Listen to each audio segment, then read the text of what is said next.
Before we get started, make sure to subscribe to the channel and like this video. That way, you'll always stay connected to our stories and never miss the next adventure. The intergalactic juvenile rehabilitation station known as Pinnacle Point had seen its share of chaos over the decades.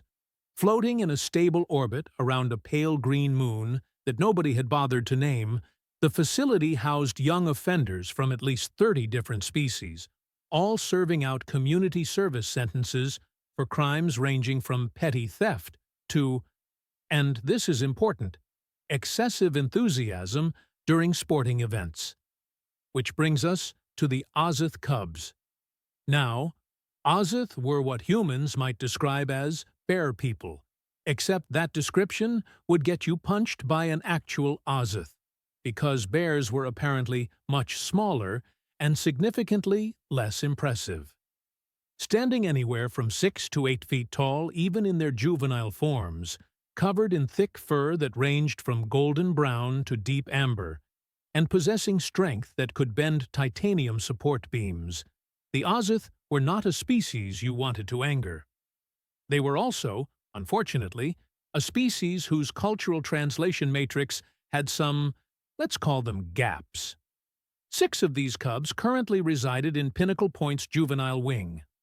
Rum, Plick, Madzo, Linto, Augra, and Zoot had been sentenced to 90 days of community service after their excessive enthusiasm during a championship game had resulted in a collapsed stadium, 43 injuries, none life-threatening, thankfully, and a damages bill that made even the station's accountants weep.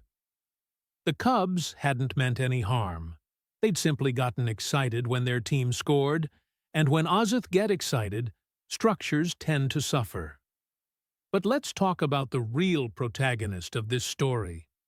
Joelle was human, which meant she was already at a disadvantage in terms of physical intimidation. She stood at a modest 5 feet and 6 inches, possessed the kind of cheerful optimism that other species found either endearing or deeply suspicious, and had somehow ended up as the custodial manager for Pinnacle Point's most challenging residents. Her predecessor had quit after one of the Ozath cubs sneezed and accidentally destroyed a supply closet. The predecessor before that had requested a transfer to a maximum security prison, claiming it would be safer and less stressful. Joelle, however, was not easily deterred. She arrived for her first day of work, wearing practical coveralls, her dark hair pulled back in a no-nonsense ponytail, and carrying a tablet that contained her carefully planned cleaning schedule. The station's orientation coordinator, a nervous individual named Pollux, who had been managing Pinnacle Point for longer than most species had achieved spaceflight, had given her the briefing. "The Ozath cubs are spirited," Pollux had said, which was administrator speak for potentially catastrophic. "They respond well to clear instructions and firm boundaries. Also, avoid sudden movements and loud noises and anything that might be interpreted as a challenge. And, 'I'll be fine,' Joelle had said, smiling in a way that made Pollux wonder if humans had a death wish built into their DNA. Now, standing outside the juvenile wing's common area, Joelle took a deep breath and keyed in her access code. The doors slid open with a soft hiss, revealing a space that could charitably be described as lived in, and more accurately be described as recently hit by a localized tornado. The 6 Ozath cubs were sprawled across various pieces of furniture, each engaged in their own activity. Rum, the largest and apparent pack leader, was attempting to read a datapad that looked comically small in his massive paws. Plick was arm wrestling with Matzo, their contest causing the bolted-down table to creak ominously. Linto was juggling what appeared to be maintenance tools, because apparently even juvenile delinquents needed hobbies. Augra, the smallest of the group, which still meant he was roughly the size of a refrigerator, was sorting through a collection of colorful objects he'd apparently collected from around the station. And Zoot was meticulously examining every corner of the room, running one claw along the edges as if inspecting for defects. They all looked up when Joelle entered. 6 pairs of amber eyes fixed on her with varying expressions of curiosity, suspicion, and, in Aughra's case, what might have been hope. Humans were still relatively new to the galactic community, and most species found them fascinatingly unpredictable. "Good morning, cubs," Joelle said, her voice bright and cheerful, in a way that immediately put the Ozath on edge. In their culture, excessive cheerfulness usually preceded betrayal. "I'm Joelle, and I'm going to be your custodial supervisor for the duration of your service here at Pinnacle Point." Rum slowly set down his datapad. "Custodial supervisor," he repeated, his voice a deep rumble that resonated in Joelle's chest. "This means cleaning?" "Exactly right." Joelle pulled up her tablet and began scrolling through her checklist. "I've got a great schedule worked out for us. We'll start with the common areas, move on to the corridors, and if we make good time, we might even tackle the observation deck. It hasn't been properly cleaned in months, and the view from there is absolutely gorgeous once you can actually see through the windows." The cubs exchanged glances. There was something happening in those glances, some unspoken communication that Joelle couldn't quite interpret. If she'd been more familiar with Ozath culture, she might have recognized the subtle shift in posture, the way Rum's ears flattened slightly against his skull, the low rumble that Plick made in the back of his throat. But Joelle was new to this, and she was focused on her tablet. "So," she continued, completely oblivious to the rising tension, "we're cleaning today. I've brought all the supplies we'll need, and I'll show you the proper techniques for—" She looked up. The common area was empty. 6 massive Ozath cubs had vanished. In complete silence, which was impressive considering each of them weighed about 400 pounds and had claws that clicked on metal flooring. "Huh?" Joelle said to the empty room. "That's weird." What Joelle didn't know, what she couldn't have known without a comprehensive degree in Ozath cultural studies, was that the word cleaning held very different connotations in Ozath society. When an Ozath said they were cleaning, they meant one of 3 things: preparing a space for invasion, sterilizing evidence after a battle, or, and this was the worst option, preparing to execute prisoners. All 3 definitions involved removing witnesses and loose ends. The cubs, upon hearing that they would be cleaning today, had immediately interpreted this as either a threat on their lives or a command to participate in something that violated at least 15 interstellar laws. And like any sensible beings faced with potential execution, they'd decided that the appropriate response was to arm themselves and prepare for last stand. The station's custodial supply closet, fortunately or unfortunately depending on your perspective, was not locked. Rum was the first one through the door, his eyes scanning the shelves with tactical precision. "Weapons," he growled. "We need weapons." "Are we certain the human means to kill us?" Aughra asked, his voice small and worried. She seemed nice? "Niceness is a trap," Plick said, grabbing what appeared to be a push broom and testing its weight. "Perfect. This will work for close combat." Matzo had found the mops, several of them in various sizes. He distributed them to the others with the solemnity of a quartermaster issuing rifles. "These have reach. We can keep enemies at distance." Linto, meanwhile, had discovered the industrial vacuum cleaner. He pulled it out of its storage nook, examining it with reverence. This makes powerful suction. Could be used to disarm opponents or create defensive barriers with debris. "Spray bottles," Zoot announced, holding up several containers of cleaning solution. Unknown chemical composition, possibly toxic, could be deployed as area denial weapons. Rum nodded approvingly at his team's resourcefulness. Good. We make defensive position, high ground, overlapping fields of fire. When the human comes with her, cleaning, we will be ready. They moved through the station corridors like a tactical unit, which several security cameras captured in perfect high definition.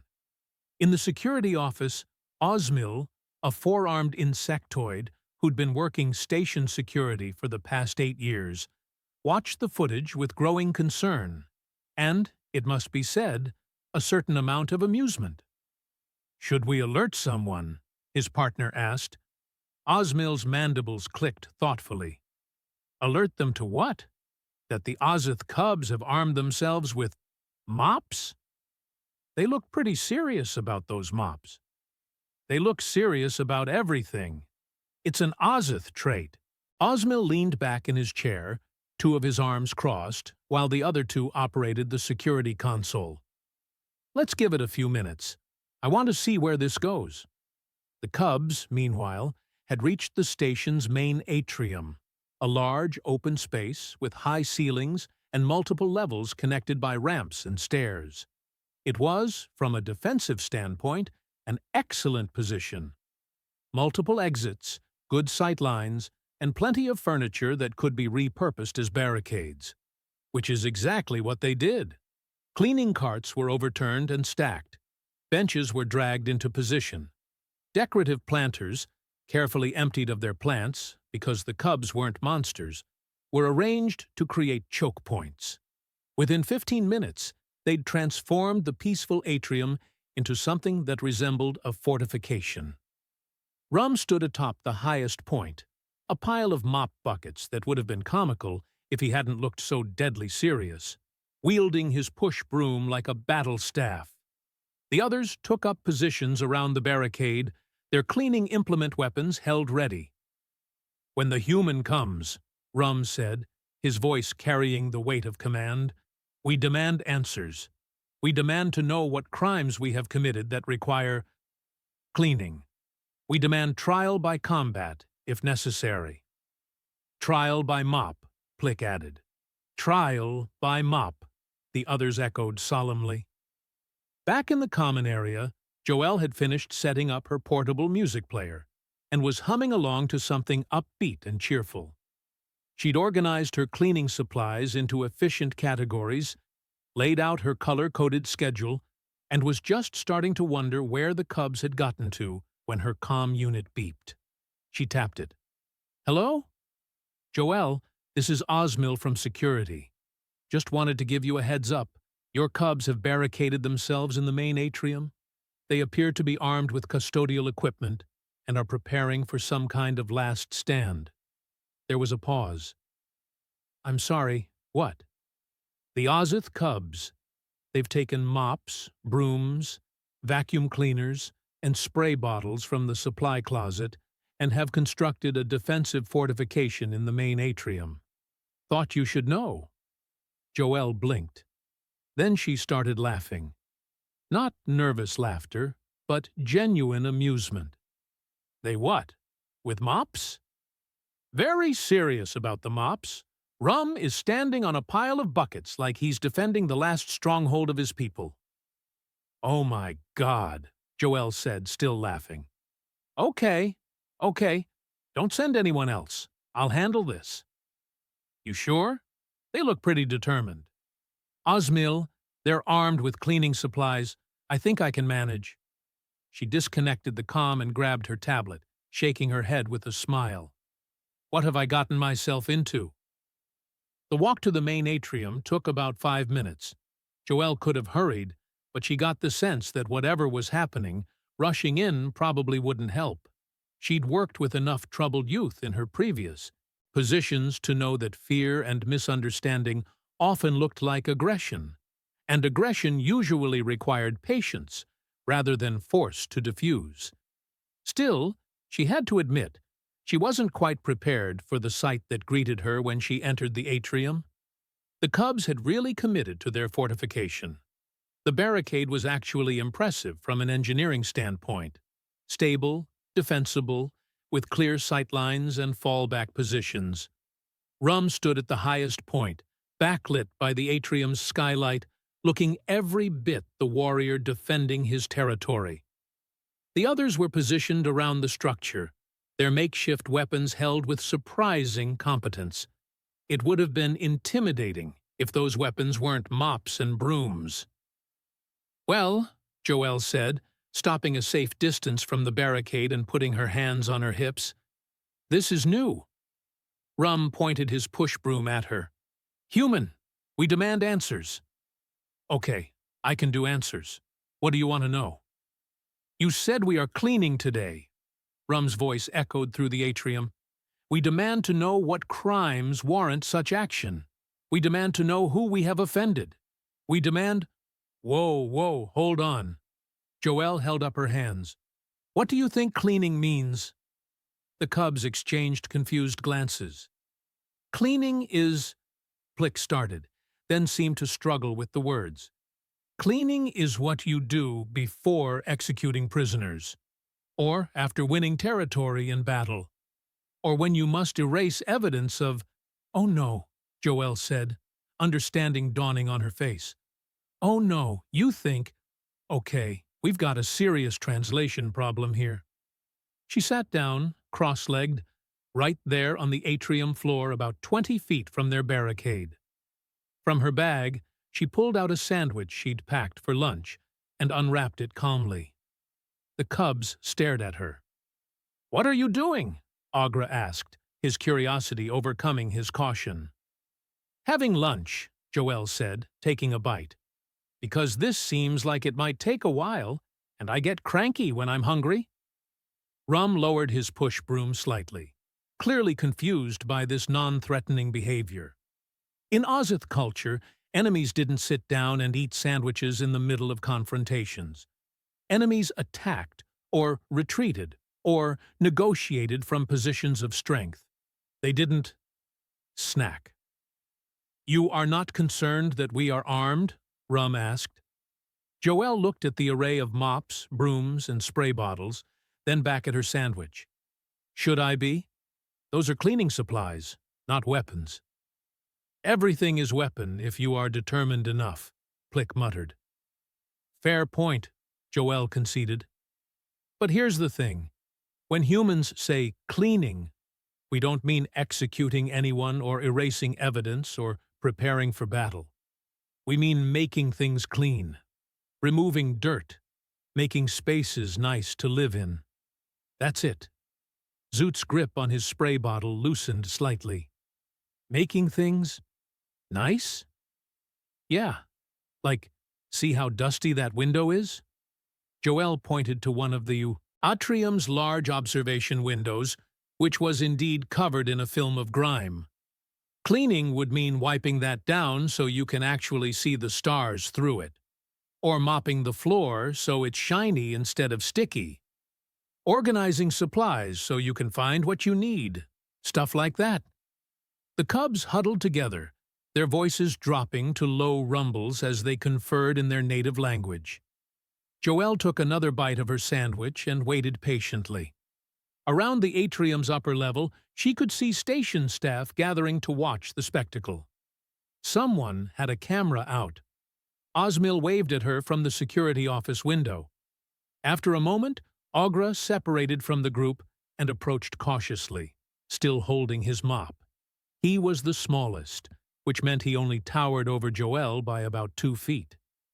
"You make things pretty?" he asked, his voice uncertain. "For what conquest?" "No conquest, just because living in clean, organized spaces makes people happier. It's nicer, more comfortable." "Nicer," Agra repeated, testing the word. "This is human thing?"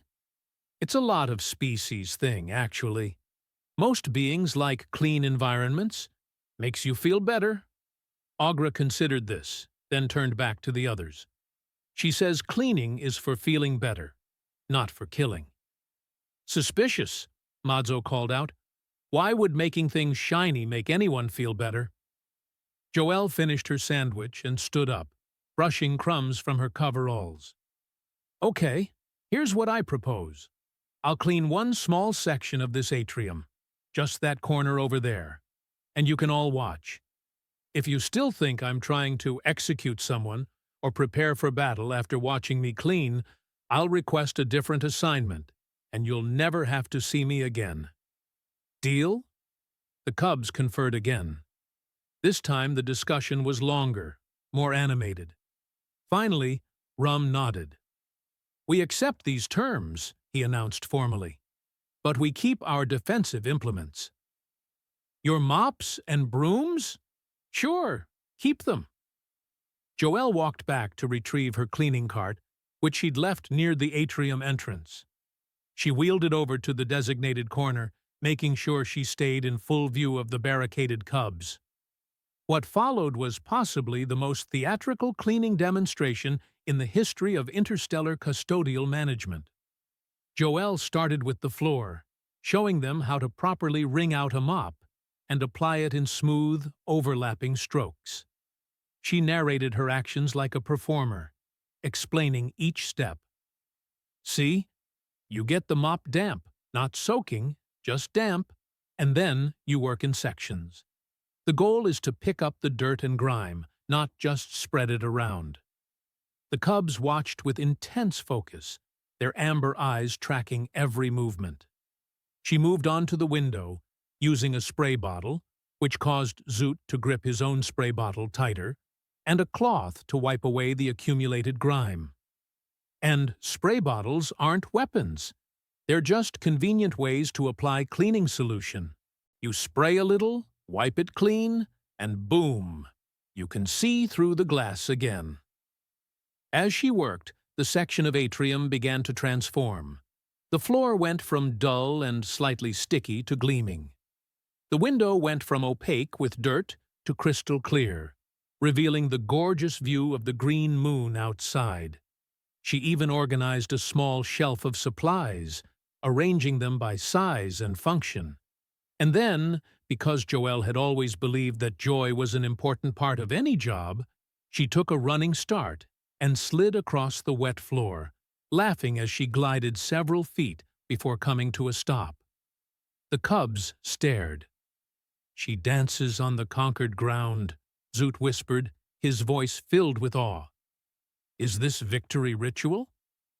I think, Plick said slowly. She is having fun. Fun, Rum repeated, while cleaning. Joelle straightened up, slightly out of breath, but grinning. Okay, that's a clean corner. What do you think? Still think I'm planning to execute anyone? Aughra had moved closer during the demonstration, fascinated despite himself. Now he reached out one massive paw and touched the clean floor. His reflection stared back at him from the gleaming surface, distorted slightly, but unmistakably present. His eyes widened. This is magnificent, he breathed. I can see myself. The floor shows me my face. That's what happens when things are clean, Joelle said gently. They reflect light better. They look nicer. They feel better to walk on, too. No more sticky spots. Plick had climbed down from the barricade without really thinking about it, still carrying his push broom, but no longer holding it like a weapon. He approached the window that Joelle had cleaned and pressed his nose against the glass, staring out at the stars. I have been on this station for 6 weeks, he said quietly. And I did not know the view was so beautiful. That's the thing about dirt, Joelle said. It hides the good stuff, makes everything look worse than it actually is. Matzo was next, lumbering over with his mop held uncertainly. Can I try? Of course. Here, let me show you. Joelle took him to a different section of floor and demonstrated the technique again, dipping the mop, wringing it out, applying it in smooth strokes. Your turn. Matzo gripped the mop handle with both paws and attempted to replicate her movements. What resulted was less smooth cleaning technique and more aggressive floor assault. He pressed down too hard, pushed the dirty water around rather than collecting it, and somehow managed to splash grimy liquid halfway up the wall. But his face was a picture of intense concentration and determination. "Am I doing it correctly?" he asked, looking at the muddy streak he'd created. "Well," Joelle said diplomatically, "you've got the enthusiasm down. The technique needs a little work. Here, lighter pressure.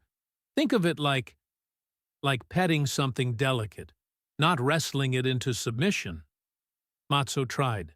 Again, this time with more finesse. The mop glided across the floor instead of attacking it. A small section actually came clean. His ears perked up with delight. "I did it! I cleaned!" "You sure did." Joelle gave him a thumbs up, which was a gesture he didn't understand but seemed to appreciate anyway. That was all it took. The remaining cubs abandoned their barricade and swarmed forward, each wanting to try this strange human activity called cleaning. Rum descended from his bucket throne with as much dignity as he could muster, though Joelle noticed he kept his push broom. "I would like to attempt the spray bottle application," Zoot announced formally. "Go for it. Here's how you do it. Just a light mist, not a full spray, and then wipe with the cloth." Joelle handed him a bottle and a rag. Zoot approached a dirty section of window with the solemnity of someone performing a sacred ritual. He sprayed once, then wiped. The grime came away, revealing clean glass beneath. He made a sound that Joelle couldn't quite interpret, but which sounded pleased.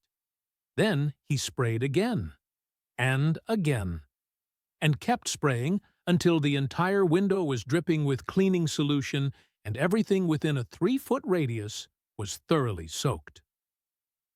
"Zoot," Joelle said, trying not to laugh, "that's maybe a little too much spray." "But more spray means more clean, yes?" "Not exactly. Too much liquid just makes a mess. It's about balance." Zoot looked genuinely distressed by this information. "I have failed at cleaning." No, you're learning. That's different. Here, let me help you wipe all that up." Joelle grabbed some additional cloths and showed him how to dry the excess. "See? No permanent damage.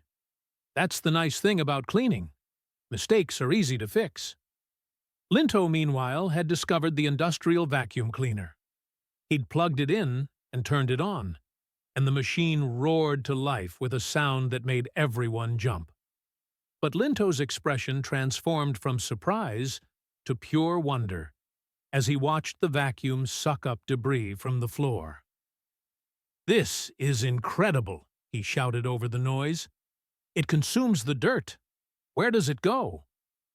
"Into a bag inside the machine," Joelle shouted back. "You empty it when it's full." Linto began vacuuming with the intensity of someone who'd found their calling in life. He moved the vacuum in precise, overlapping lines, ensuring no spot was missed. When he encountered a particularly stubborn piece of debris, he made a triumphant noise as the vacuum claimed its prize. Agra had appointed himself the organizer of cleaning supplies. He'd found Joelle's cart and was rearranging everything on it, first by color, then deciding that was insufficient, and rearranging by size, then deciding that was also insufficient, and creating some kind of organizational system based on criteria only he understood. "These bottles are friends," he explained to Joelle, grouping several spray bottles together. "They have similar expressions on their labels. These brushes are colleagues. They work together but are not close. And this mop is clearly the leader of the mop family." "That's one way to organize things," Joelle said, charmed despite the complete lack of practical logic. Rum had been watching all of this with his arms crossed, still holding his push broom, clearly trying to maintain some dignity as the pack leader. But Joelle could see his resolve weakening as he watched his companions enjoying themselves. "You know," she said, approaching him carefully. Leaders clean too. In fact, in human culture, the best leaders are the ones who aren't afraid to do the same work as everyone else. Rum's ears twitched. This is true? Absolutely. I've worked with managers who wouldn't touch a mop if their lives depended on it, and their teams hated them. But the ones who rolled up their sleeves and worked alongside everyone? Those were the respected ones. Rum considered this, his grip on the push broom shifting slightly. What is the purpose of this push broom? It's for sweeping, gathering up dry debris before you mop. Want me to show you? For a moment, Rum looked like he might refuse. Then, slowly, he nodded. Joelle showed him how to angle the broom, how to use short, controlled sweeps to gather dirt and debris into a pile. Rum watched intently, then tried it himself. The broom moved awkwardly at first in his large paws, but he adjusted quickly. Within minutes, he'd swept a significant section of the atrium floor, creating a neat pile of dust and debris. This is satisfying, he admitted grudgingly, seeing the disorder become order. Right? There's something really satisfying about cleaning. It's one of the few things in life where you can see immediate results from your effort. Around them, the atrium had transformed into controlled chaos. The cubs were cleaning with varying degrees of skill and success, but all with genuine enthusiasm. Linto was still vacuuming, having expanded his territory to include areas that were already clean, just to be thorough. Matzo had gotten better with the mop, and was now attempting to clean the walls, which wasn't strictly necessary, but Joelle didn't have the heart to stop him. Zoot had mastered the spray bottle technique and was methodically working his way around the atrium's windows. Plick had found a duster and was attacking cobwebs in the high corners with the determination of someone fighting ancient enemies. What Joelle didn't know, what she couldn't have known, was that the entire station had stopped what they were doing to watch. The security feeds showing the Ozath Cubs cleaning had been shared across the internal network. In the cafeteria, in the administrative offices, in the engineering bays, beings from dozens of species were watching 6 massive, dangerous juvenile delinquents earnestly wielding mops and spray bottles. In the security office, Osmil was taking bets. 20 credits, says Linto. Vacuums himself into a corner, one guard said. 30, says Matzo tries to mop the ceiling, another countered. 50 says they accidentally clean the entire station by the end of the day, Osmil added, all forearms counting out currency. Joelle had pulled out her portable music player and set it up, filling the atrium with upbeat music that seemed to energize the cubs even further.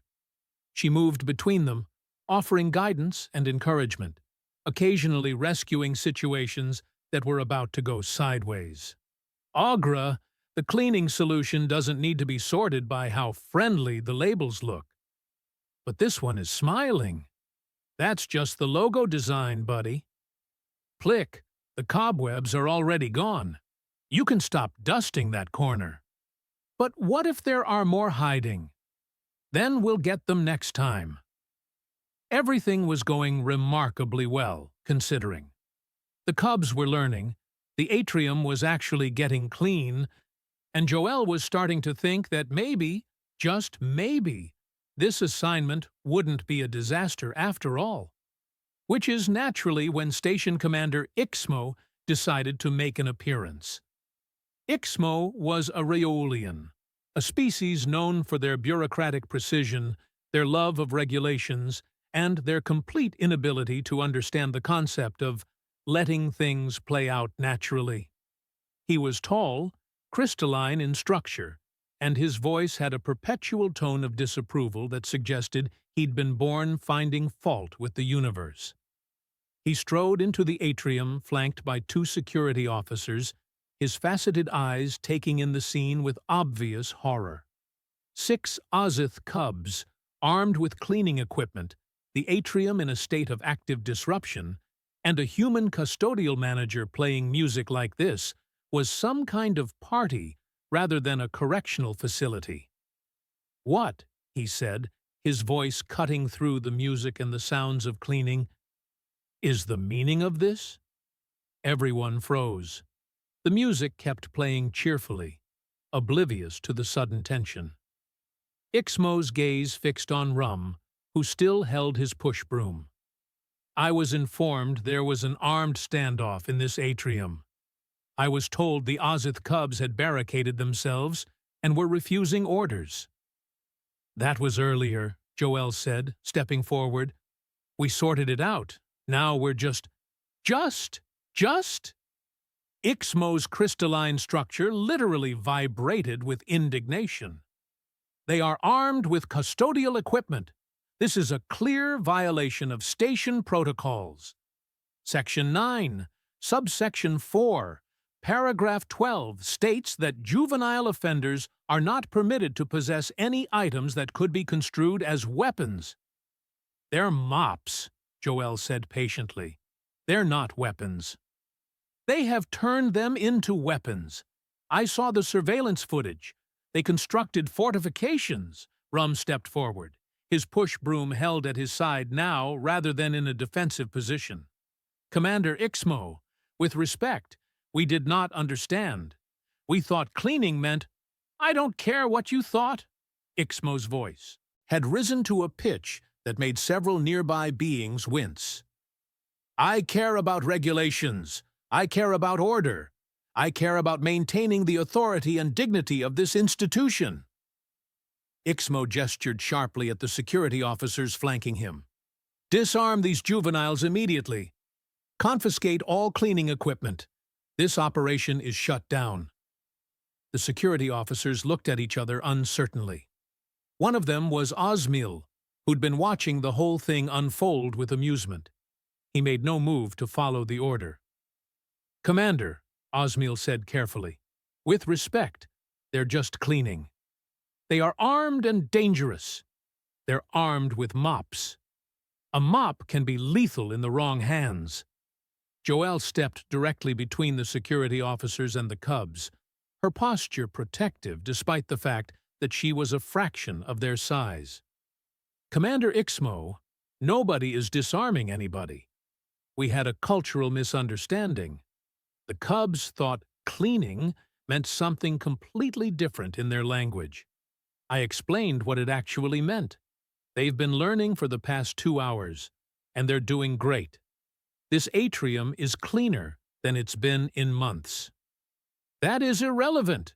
Ixmo's entire crystalline body was practically glowing with agitation. "Regulations exist for a reason. Safety protocols exist for a reason. These juveniles are here to be rehabilitated, not to play with cleaning supplies." "They are being rehabilitated," Joelle shot back, her patience finally starting to wear thin. "They're learning useful skills.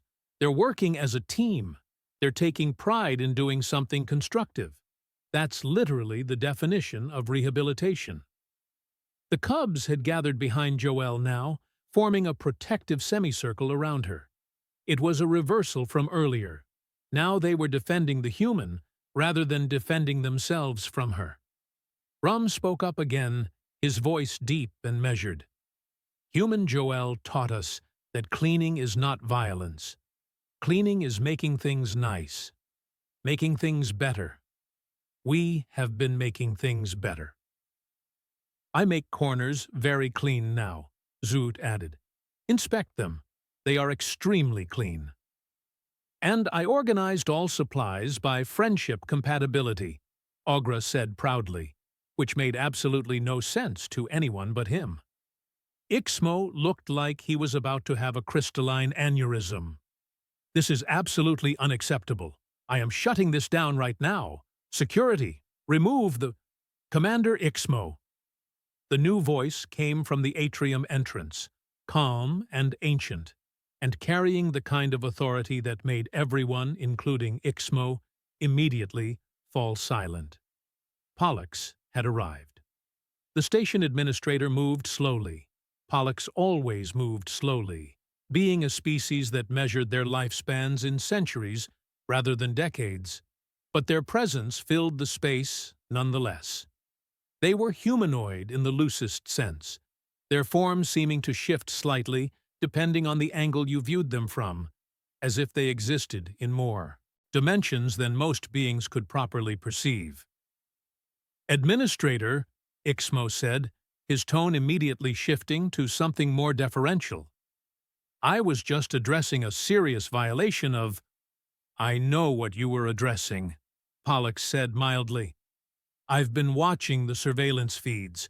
The entire station has been watching the surveillance feeds, actually. It's become quite popular entertainment." Ixmo's crystalline structure flushed with what might have been embarrassment. "Be that as it may, regulations clearly state—" "Regulations?" Pollux moved further into the atrium, their eyes, or what passed for eyes, taking in the scene. "Tell me, Commander, what is the primary purpose of this facility?" To rehabilitate juvenile offenders and prepare them for productive reintegration into society," Ixmo recited, as if reading from a manual. "Precisely. And would you say that learning practical skills, developing work ethic, and finding constructive outlets for energy contributes to that goal?" "Well, yes, but—" "And would you agree that these Ozath cubs are currently engaged in exactly those activities?" Ixmo opened his mouth, then closed it, then opened it again. The manner in which they obtained the equipment was improper. The construction of fortifications was clearly a response to a cultural misunderstanding that has since been resolved, Pollux finished. "I watched the entire sequence of events, Commander. The cubs panicked because they misinterpreted the humans' words. They armed themselves defensively, not offensively. And when the misunderstanding was addressed, they voluntarily put down their weapons and began learning. That, Commander, is called progress." Pollux turned to Joelle. "How long have they been cleaning?" "About 2.5 hours, Joelle said. "And how much of the atrium have they cleaned in that time?" Joelle looked around, assessing. The cubs had actually covered a significant area. The floors gleamed in multiple sections. The windows sparkled. Corners that had accumulated dust for months were spotless. The barricade had been disassembled, and the furniture returned to proper positions. "I'd say about 60%? Maybe more?" Pollux made a sound that might have been approval. "The regular custodial staff typically manages about 15% of this space in a 4-hour shift. Your cubs have quadrupled that efficiency." "They're very thorough," Joelle said, smiling at the cubs, who straightened up with pride. "I see that." Pollux moved closer to inspect Zoot's window work. "Exceptional clarity. No streaks. Well done." Zoot made a sound of pure joy. Pollux examined Rum's swept pile of debris. "Excellent collection technique. Very neat." Rum's chest puffed out slightly. "And this organizational system?" Pollux studied Ogra's arrangement of supplies. "This is completely nonsensical." "The bottles are friends," Ogra explained earnestly. "I see. Carry on, then." Pollux turned back to face Ixmo and Joelle. "Here is what I propose. The Ozath cubs will continue their community service under Joelle's supervision. Their assignment will be custodial duties throughout the station. However," Pollux raised a hand as Joelle started to smile, "there is a condition." "What condition?" Joelle asked. "The cubs will teach other juvenile offenders their techniques. We have 36 other young beings currently serving community service sentences. Most of them are assigned to mind-numbingly boring tasks that teach them nothing useful. If your cubs can make cleaning this engaging, I want them to share that knowledge." Rum looked at his fellow cubs, then back at Pollux. You want us to teach others the way human Joelle taught us? Exactly that. We would be instructors? Cleaning instructors, yes. With Joelle supervising, of course. The 6 cubs exchanged glances, and something shifted in their postures. Being asked to teach others, being trusted with that responsibility, clearly meant something significant in their culture. We accept this honor, Rum said formally. We will be worthy teachers of the cleaning arts. Cleaning arts? Joelle whispered to Osmil, who had moved closer during the conversation. Just go with it, Osmil whispered back. They're Ozath. Everything becomes a martial discipline eventually. Ixmo was sputtering. Administrator, surely you cannot be serious. These juveniles were literally armed and barricaded just hours ago. And now they're cleaning, Pollux said simply. Which would you prefer they be doing, Commander? Building fortifications or building work ethic? But the regulations can be amended. I'll submit the paperwork myself. Pollux's tone made it clear the discussion was over. Joelle, you'll need additional supplies. Submit a requisition to my office. Commander Ixmo, you'll expedite that requisition. Osmil, coordinate with your security team to monitor the expanded cleaning operations, but give them room to work. Understood, Administrator, Osmil said, all 4 arms moving in what might have been a salute. Pollux turned to leave, then paused. Oh, and Joelle? Whatever you're doing, keep doing it. This is the first time in 8 years I've seen those cubs look genuinely happy. After Pollux left, there was a moment of silence. Then Linto turned the vacuum cleaner back on, and the spell was broken. The cubs returned to their cleaning with renewed energy, now with the added pride of knowing they'd be teaching others. Ixmo stood frozen for a moment longer, his crystalline structure dimming with what might have been defeat. Finally, he turned and stalked out of the atrium without another word, his security escort following behind. Osmil stayed, watching the cubs work. You know, he said to Joelle, I've been running security here for 8 years. I've seen a lot of rehabilitation attempts. Most of them fail because they treat the kids like problems to be managed instead of people to be taught. You treated them like people from the start. They are people, Joelle said. Big, fuzzy, occasionally terrifying people. But still people. The terrifying part is going to be interesting when they start teaching the other juveniles. We've got some pretty rough cases in here. Joelle grinned. Well, they'll learn from the best. My cubs are experts now. Your cubs? Yeah, my cubs. She said it with affection and even a little protectiveness. Over the next 3 months, Pinnacle Point underwent a transformation that nobody could have predicted. The Ozath cubs took to their teaching roles with the intensity and discipline characteristic of their species. Under Joelle's supervision, they developed what they called the Protocol of Cleanliness, a system that combined practical cleaning techniques with Ozath warrior culture philosophy. Every lesson started with what Rum called the Creed of the Custodian. We do not clean to destroy, we clean to reveal. We remove chaos to find order. We remove dirt to find beauty. It was ridiculously dramatic for something involving mops and spray bottles, but it worked. The other juvenile offenders were skeptical at first, some even mocking, until they watched the Ozath cubs demonstrate their skills. When beings weighing 400 pounds could make floors gleam like mirrors and coordinate cleaning operations with military precision, mockery turned to respect pretty quickly. Zuut developed a particular talent for teaching window and glass cleaning. He'd overcome his tendency to overspray and now moved with careful precision, explaining the importance of angles and light reflection. His students called him the Master of Transparency. Matzo specialized in floor care, having progressed from aggressive floor assault to graceful mopping technique. He taught others that cleaning wasn't about force, but about rhythm and consistency.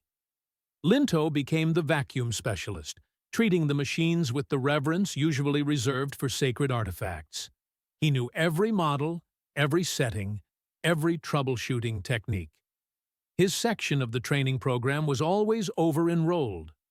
Plick taught high dusting and corner work, combining his natural height with an almost obsessive attention to detail. Under his instruction, cobwebs became extinct on Pinnacle Point. Agra's organizational systems remained completely incomprehensible to everyone except him, but somehow his students always ended up with supply closets that, while organized by bizarre criteria, were perfectly functional. The cleaning solutions want to be grouped by emotional resonance became a station meme, but it actually worked. And Rum became the overall coordinator, the leader who kept all the teams working together efficiently.